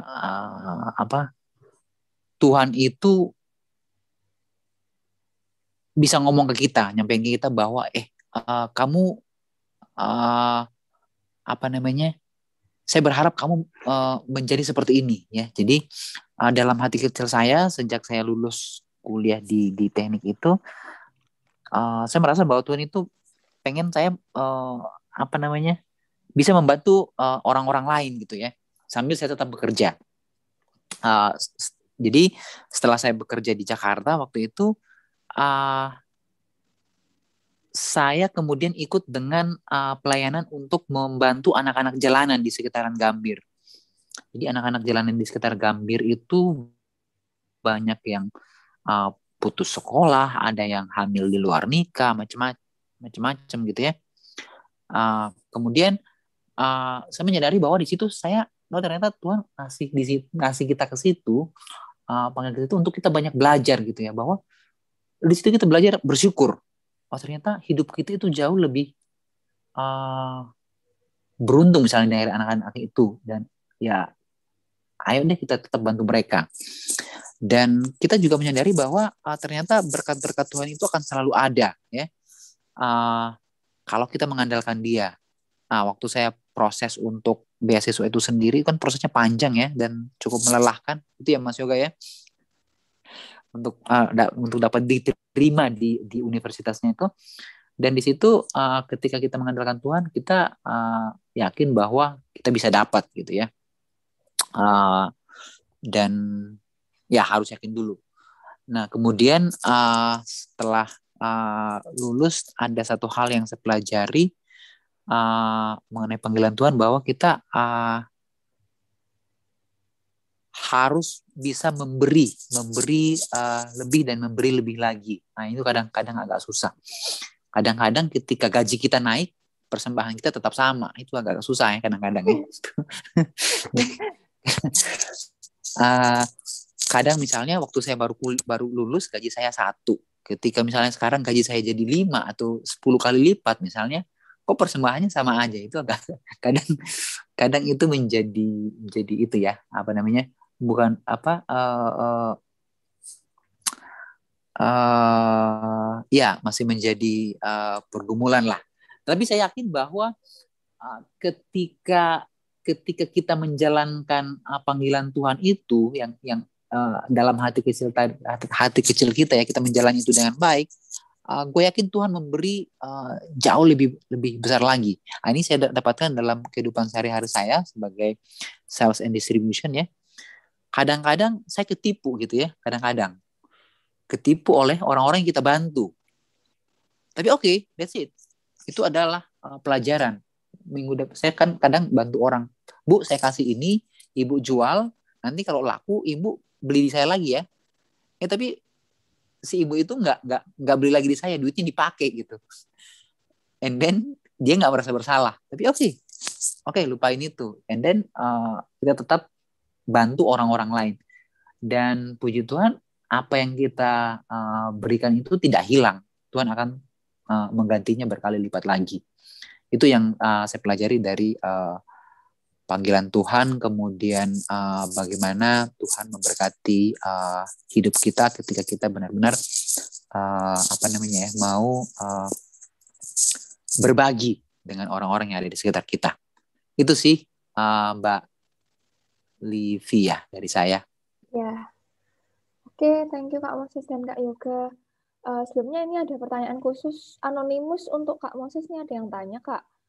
Waktu ambil S2 itu keluar kerja kah? Atau ada perjanjian kerja sama dengan XL-nya biar tetap jadi karyawan tuh, Kak? Iya.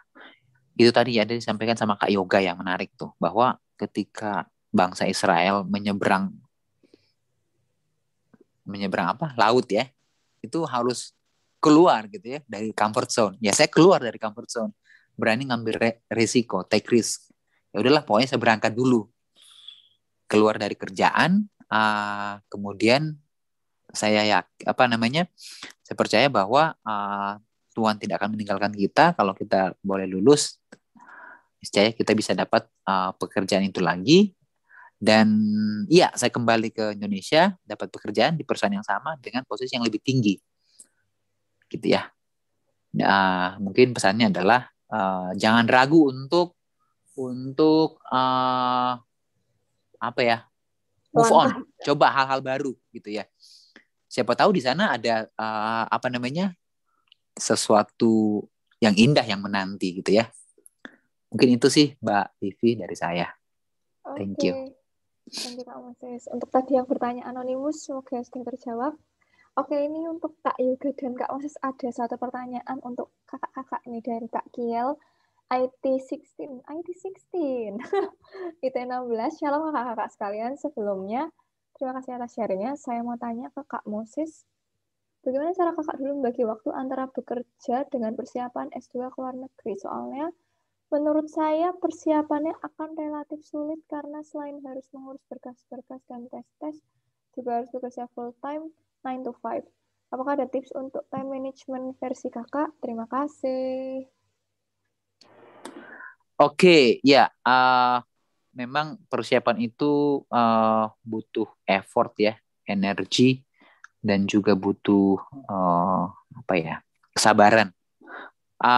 Ya udah ikuti aja apa yang diminta, misalnya harus bikin cover letter, ya luangkan waktu untuk membuat cover letter, coba ikutin petunjuk-petunjuk yang ada di Google misalnya, atau best practices, kemudian tanya teman juga itu suatu hal yang bisa memudahkan kita ya. Konsul ke teman yang sudah pernah lulus atau sudah kuliah di sana gitu ya, itu bisa mempermudah kita. Tapi yang penting kita ngerjain itu dengan penuh semangat, yakin bahwa kita mau lulus. Karena kalau kita nggak yakin kita nggak lulus, itu akan sangat berat untuk kita menjalani proses itu yang melelahkan itu tadi. Ya, mudah-mudahan ini bisa menjadi penyemangat buat IT 16 ya. Thank you. Oke. Mungkin ada tambahan dari Kak Yoga, silakan. Kak, mungkin kan agak relate juga ya. Ya, kalau aku sih dulu nggak full time kerja ya, jadi aku dulu emang full kuliah, jadi emang full persiapan kuliah, jadi emang lebih gampang gitu. Cuma les bahasa Jerman full time pagi sampai sore, terus ya udah sisanya ya skala prioritas aja sih. Bisa lah pasti kalau kalian sering organisasi itu di mahasiswa, pasti bisa lah bikin skala prioritas, bikin time management pasti bisa.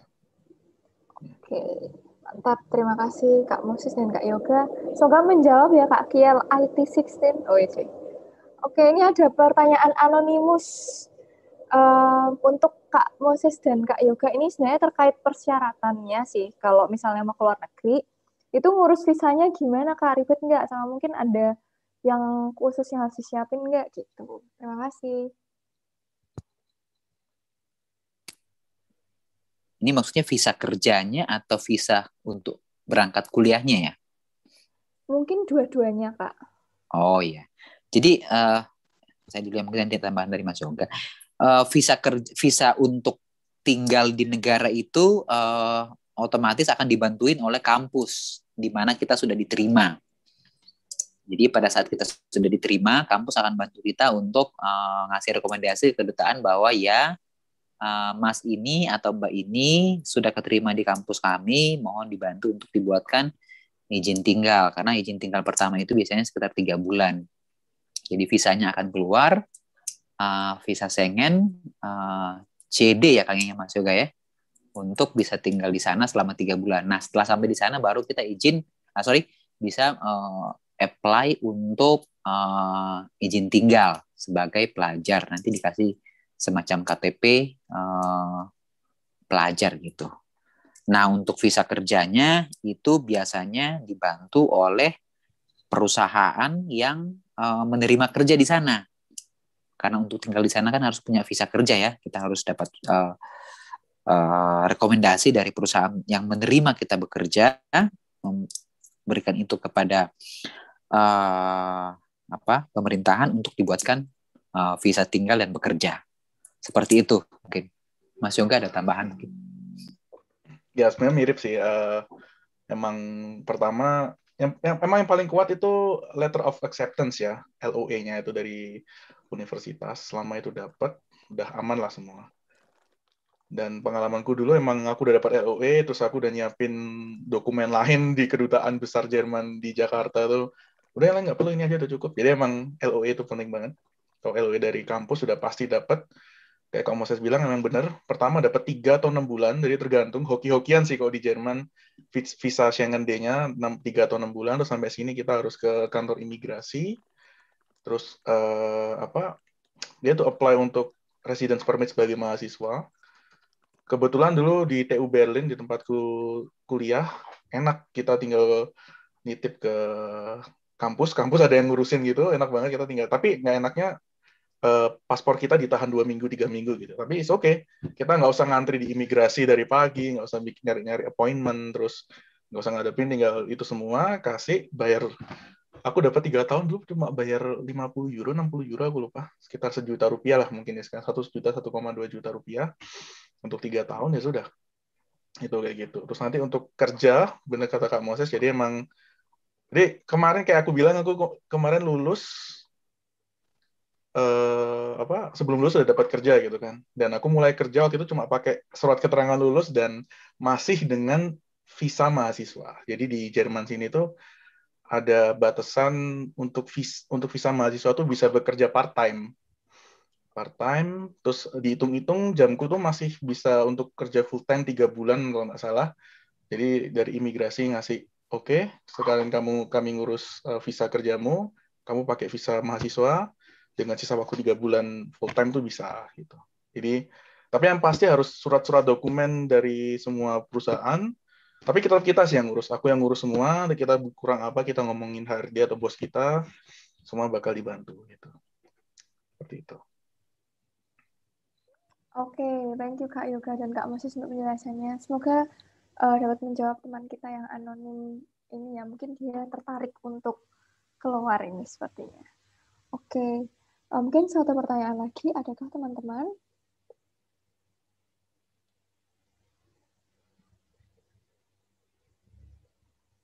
Atau adakah kakak-kakak yang mau sharing? Juga boleh. Satu lagi.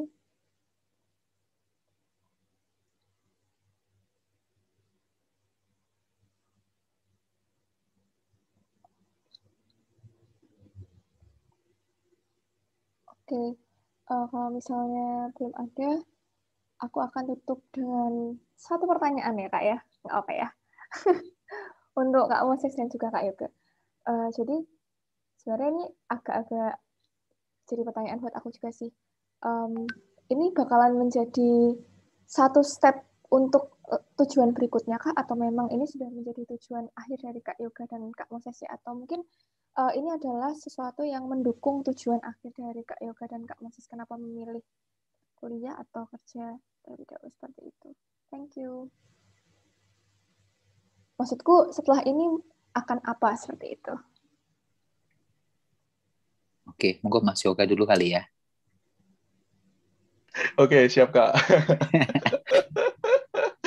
Ya, jadi sebenarnya kayak aku cerita tadi, aku dapat gitu, aku doa visi dari Tuhan dapat lah gitu. Aku uji terus, nggak tahu apakah benar itu terjadi, apakah aku salah dengar atau apa. Cuma intinya aku pegang janji Tuhan itu, ada ayat Alkitab yang aku dapat juga waktu itu. Aku uji terus, dan ini bukan tujuan akhir. Ini emang cuma apa ya, batu loncatan gitu, leaping point buat aku untuk launchpad-ku lah untuk ke arah sana. Kayak aku tadi ceritakan di slide awalku, itu ada visi dari Tuhan, ada misinya apa, dan ini salah satu batu loncatannya ke arah sana gitu. Kalau ke depannya emang aku masih belum tahu, tapi emang karena aku di research ya, terus satu timku ya semuanya hampir tinggal sisa aku sama satu kolega aku yang baru itu mungkin yang belum S3, yang lainnya sudah S3 atau sedang S3 gitu. Jadi ya emang ini batu loncatan juga, ada fasilitas yang terbuka lebar, jalan lebar untuk aku S3, bahkan bosku udah bilang aku ya cepet cari topik dari proyek-proyek yang aku handle untuk S3. Terus, dan puji Tuhan sih emang mungkin untuk salah satu yang teman-teman biar tahu, kalau S3 di Jerman selalu digaji. Kayaknya di Belanda juga, setahu aku di Belanda juga, cuma dari berapa salary-nya beda-beda lah gitu. Beda, aku kurang tahu tepatnya bedanya seberapa, cuma digaji. Dan kalau misalnya di universitas ya itu 75% dari S3 kita, 25% dari ngajar. Kalau di tempatku, karena aku pusat penelitian ya, kalau nanti aku S3 entah tahun depan atau ya semoga tahun depan aku dapat topik terus S3, dari situ ya nanti salary-nya 75% dari S3 aku, 25% dari proyek lain gitu yang aku kerjakan. Kayak gitu. Jadi ya ini batu loncatan, masih panjang perjalanan, masih muda juga ya. Masih lama. Masih banyak. Jadi bukan akhir, masih awal banget. Gitu. Monggo Kak Moses. Thank you Mas Yoga. Ya, setuju ya bahwa lanjut kuliah itu adalah satu stepping aja dalam roadmap kita. Tentunya masing-masing kita punya plan masing-masing. Ada yang pengen jadi pengusaha, ada yang pengen jadi researcher, oke. Ada yang pengen kuliah S2 untuk nyari cowok, ada juga gitu ya. Bagus. Jadi buat teman-teman itu, mungkin buat cewek-cewek kayak kebanyakan ya, itu banyak sekali yang saya temui ya, setelah kuliah dapat jodoh orang sana, orang bule macam-macam gitu ya. Itu kisah nyata, dan mungkin bisa jadi memang tujuannya dia adalah untuk itu gitu ya, baik itu anak-anak S1 maupun S2. Jadi saya kira apapun itu tujuan kita, semuanya baik. Yang penting kita menggunakan jenjang studi ini sebagai stepping stone untuk mencapai tujuan-tujuan kita berikutnya, ya. Gitu sih Mbak Livi. Thank you. Oke, thank you Kak Moses, Kak Yoga. Ini Kak Will nih, menikah dengan orang sana ngurus permanen residennya gampang loh, wek. Apakah pernah mencoba Kak Will? Atau tertarik Itu mencoba? kayaknya harapan ya, expectation. Jadi ada, saya punya temen ya, cowok, namanya Eko, orang Jawa, ya. Dia menikah sama orang Eropa gitu ya, cewek Eropa. Jadi buat cowok-cowok juga jangan pesimis, tetap ada kesempatan kok kalau kita ini menarik ya Kak ya buat orang Eropa ini ya. Menarik banget, sangat menarik. Sangat. Tapi dia orang Eropa nggak bisa membedain mana orang Indonesia, mana orang Vietnam, mana orang Cina. Ya. Semuanya dianggap sama. Ya. Aku dibilang ni hao, kadang arigato, aku pikir aku Indonesia dari mana? Jepang loh. Arigato kayak, Ya. Buat cewek-cewek chance-nya sangat besar. Gitu nggak? Gitu kan ya Mas Yoga ya? Sepadan dari Tuhan lah Kak. Harus didoakan. Nggak tergantung ras lah. Oke, sepakat. Thank you. Itu sih Mbak Livi. Oke, makasih sharingnya Kak Moses dan Kak Yoga. Makasih juga untuk teman-teman yang udah tanya dan dengerin juga, walaupun mungkin masih belum ada pertanyaan, tapi nanti mungkin bisa japri langsung ya, kalau misalnya mau tanya ke Kak Yoga atau Kak Moses, nanti bisa tanya langsung. Oke, teman-teman, sebelum kita tutup nih, kita ada survei terakhir. Nah, survei terakhirnya sebenarnya pertanyaannya sama nih. Cuma kita mau bandingin nih antara survei yang pertama sama survei yang kedua ini, apakah ada perbedaan dari cara pandang teman-teman setelah ada pemaparan materi dari Kak Yoga maupun Kak Moses. Boleh disiapin dulu teman-teman gawainya. Oke. Ini silakan diisi teman-teman sampai jam 20.45 ya. Pertanyaan pertama, setelah diberikan materi talk show, saat ini kamu lebih memilih studi lanjut dulu, bekerja dulu, atau belum terpikirkan sama sekali? Yang kedua, setelah mendengarkan materi, apakah teman-teman menjadi berminat untuk melanjutkan studi? Dua pertanyaan ini yang sudah jawab 12 dari 30 partisipan ya. Sekarang udah 14, silahkan.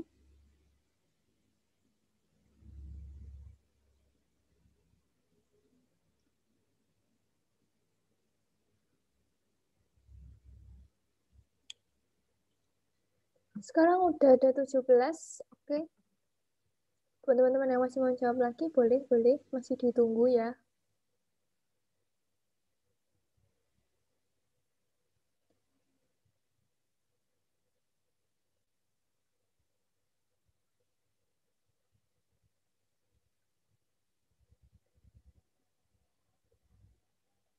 Oke, kalau tidak ada lagi, aku hitung mundur dari 5, 4, 3, 2, 1, aku endpoll.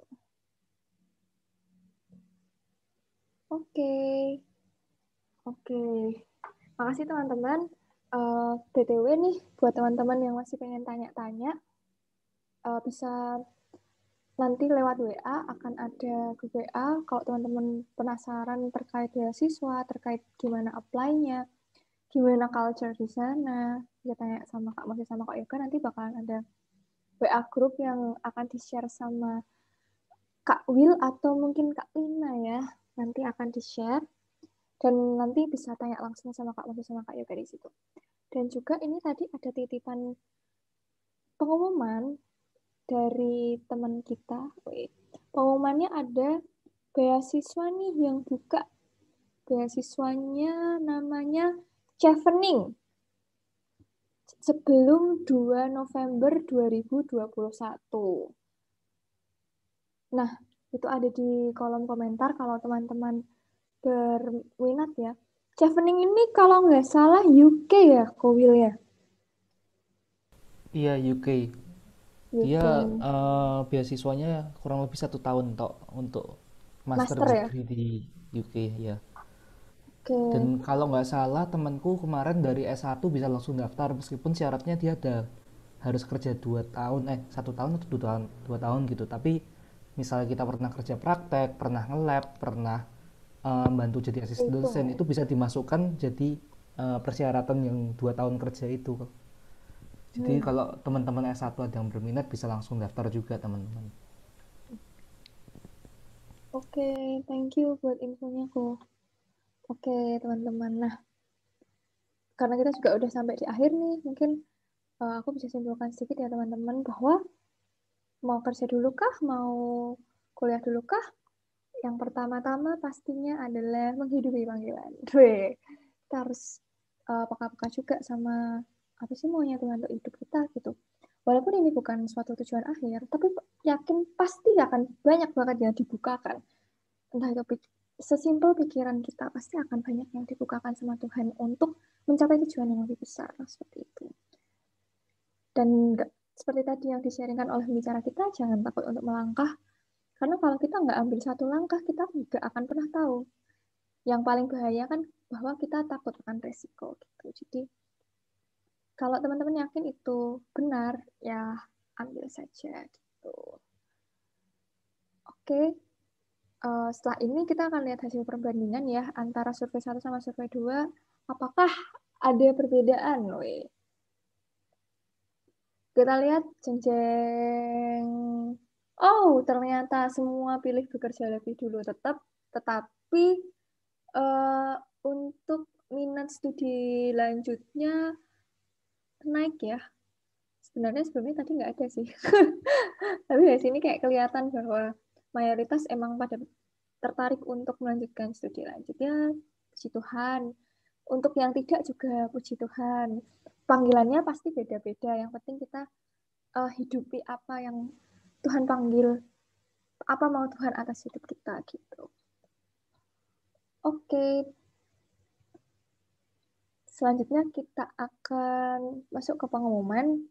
Pengumuman yang pertama adalah akan ada ready to go untuk alumni muda atau pra-alumni tentang career development pada tanggal 18 Agustus. Pembicaranya masih dalam tahap lobby-lobby ya ini sepertinya ya.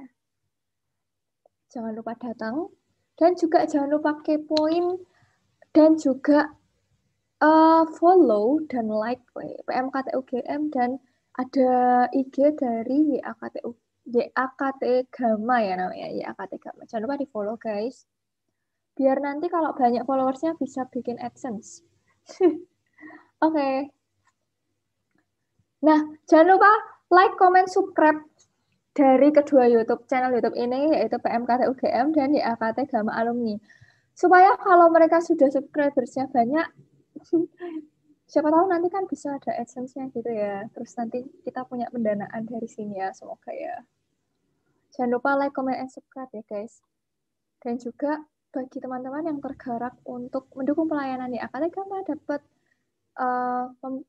memberikan persembahan kepada YAKT dengan cara mengirimkan melalui rekening Mandiri dan BCA seperti yang tertera di sini atas nama Bianda Serginian atau Susana Harjono.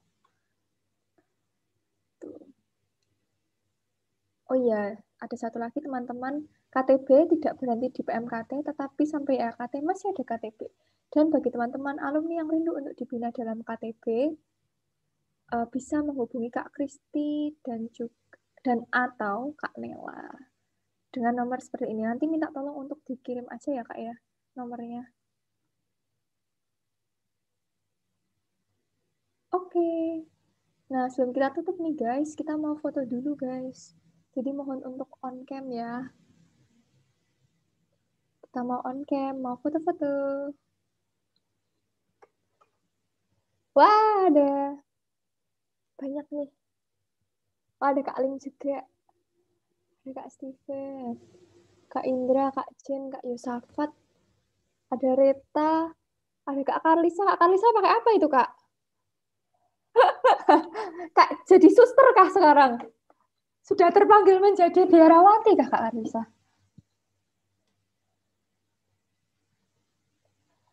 Wow, tiba-tiba.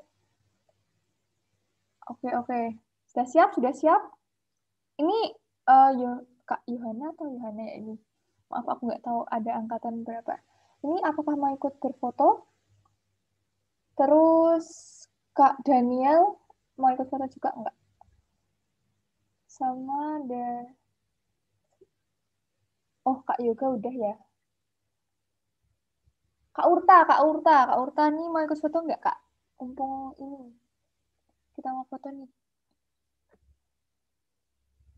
Oke, kalau gitu minta tolong Kak Lina ya, Kak ya, buat ngitungin dan ngefoto. Ya, oke, siap semua. Ini slide satu dulu ya, Kak ya? Atau bisa satu slide semua? Satu slide semua sih. Oke. 1, 2, 3. Oke, tunggu bentar.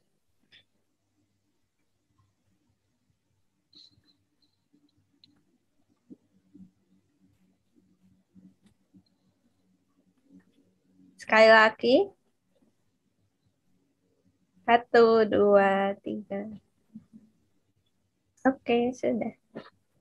Oke, thank you Kak Lina. Dan terima kasih teman-teman yang masih mau on cam, boleh juga kita akan ke nyanyi lagu penutup dan nanti kita akan tutup doa. Aku minta tolong mungkin Kak Moses nanti untuk tutup dalam doa ya Kak setelah nyanyi lagu Tuhan menetapkan langkah orang. Oke teman-teman, kita mau nyanyi.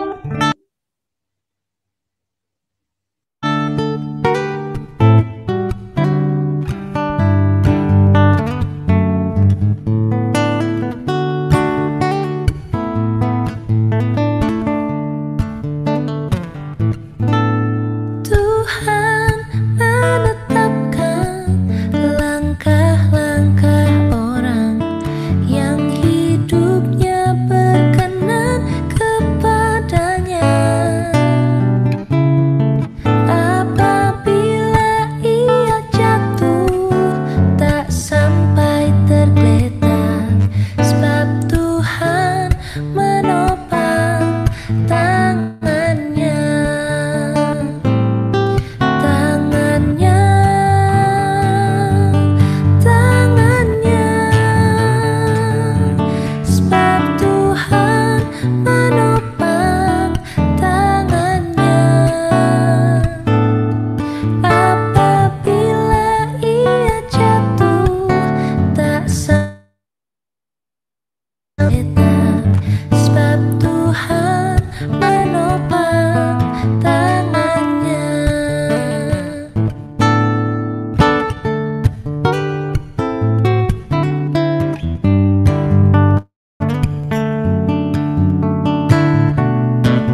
Oke, teman-teman, sebelum kita tutup acara, mari kita berdoa bersama. Kita berdoa. Tuhan Allah Bapa kami dalam surga, kami mengucap syukur untuk waktu yang Engkau boleh berikan kepada kami pada malam hari ini, pada siang hari ini, untuk boleh berkumpul bersama, sharing, berbagi pengalaman dengan rekan-rekan kami. Tuhan berkati apa yang telah kami lakukan, berkati sharing hari ini, semoga bermanfaat buat kami semua. Berkati teman-teman yang sedang dalam pekerjaan masing-masing, dengan pergumulan masing-masing. Berkati teman-teman yang sedang mencari pekerjaan atau pengen berganti pekerjaan. Tuhan berkati teman-teman yang punya kerinduan untuk melanjutkan pendidikan S2 maupun S3. Semoga di dalamnya nama-Mu tetap dipuji dan dimuliakan. Terima kasih ya Tuhan untuk semua berkat-Mu. Engkau berkati juga selalu PMKT, Yayasan Alumni, semoga boleh memberikan pelayanan yang lebih baik dari hari ke hari. Engkau berkati semua panitia yang boleh merencanakan hari ini, kegiatan hari ini dan kegiatan selanjutnya. Semoga menjadi berkat buat semua alumni dan keluarganya. Tuhan, ini doa kami yang kami bawa dalam Kristus Yesus, penebus kami. Amin.